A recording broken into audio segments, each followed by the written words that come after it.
এবং আগামীর বাংলাদেশ বিনির্মাণে ছাত্রদল নতুন দ্বারা ছাত্র রাজনীতি যে রয়েছে, আমাদের প্রতিজ্ঞা রয়েছে, সেজন্য আমরা এই ধরনের কর্মকাণ্ডকে নিরুৎসাহিত করি। কিন্তু তারা বরাবরই অস্বীকার করে এবং তাদের যে শীর্ষ নেতৃত্ব তারাও আজকের দিন পর্যন্ত একটি স্টেপ নেয়নি। কিন্তু তারা দেখেন তাদের যে মিটিং হয়েছে সেখানে কিন্তু তাদের নিজ সংগঠনের দ্বারাই কিন্তু প্রশ্নের সম্মুখীন হয়েছে এবং তারা কিভাবে অবৈধভাবে অর্থ উপার্জন করেছে এবং কিভাবে স্বাবলম্বী হয়েছে এবং কিভাবে আজকে এই বড় বড় অফিসে তারা বসছে, কিভাবে গাড়ি ব্যবহার করছে, এগুলো তারা নিজ সংগঠনের ভিতর থেকে প্রশ্নের সম্মুখীন হচ্ছে।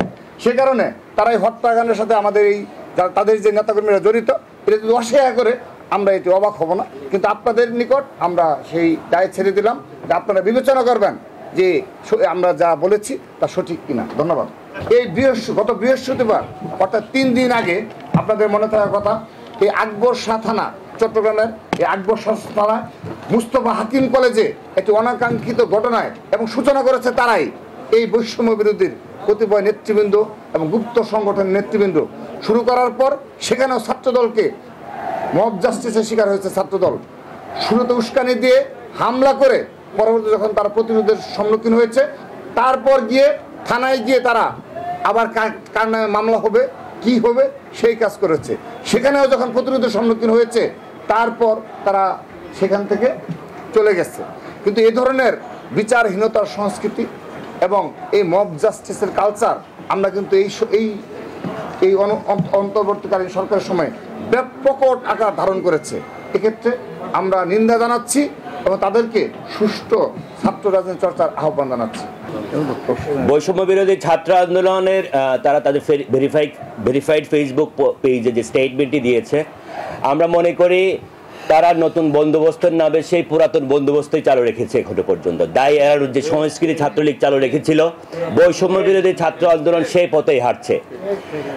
ছাত্রলীগের আমলে আমরা দেখেছিলাম সেই ফ্যাসিস্ট খুনি হাসিনার আমলে যত অপকর্ম করার পরেও ছাত্রলীগ সমস্ত অপকর্ম দায় এড়িয়ে গিয়েছে এবং গণতন্ত্রকামী ছাত্রদলের উপরেই সমস্ত দায় চাপিয়ে দেওয়ার চেষ্টা করেছে। ঠিক যেহেতু বিভিন্ন ছাত্রলীগের নেতৃবৃন্দ এখনও বৈষম্য বিরোধী আন্দোলনে ছিল এবং পরবর্তীতে এনসিপিতেও আছে, ছাত্রলীগের যে রাজনীতি তারা করে এসেছিল এতদিন ধরে সেই রাজনীতি থেকে তারা বের হতে পারেনি।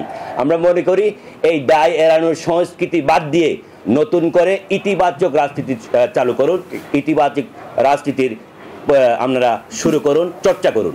সিসিটিভি ফুটেজে আমরা প্রাথমিক প্রমাণ পেয়েছি, প্রমাণ না পেয়ে তো আমরা দায় চাপিয়ে দেওয়ার জন্য এখানে কারো নাম আমরা বলিনি।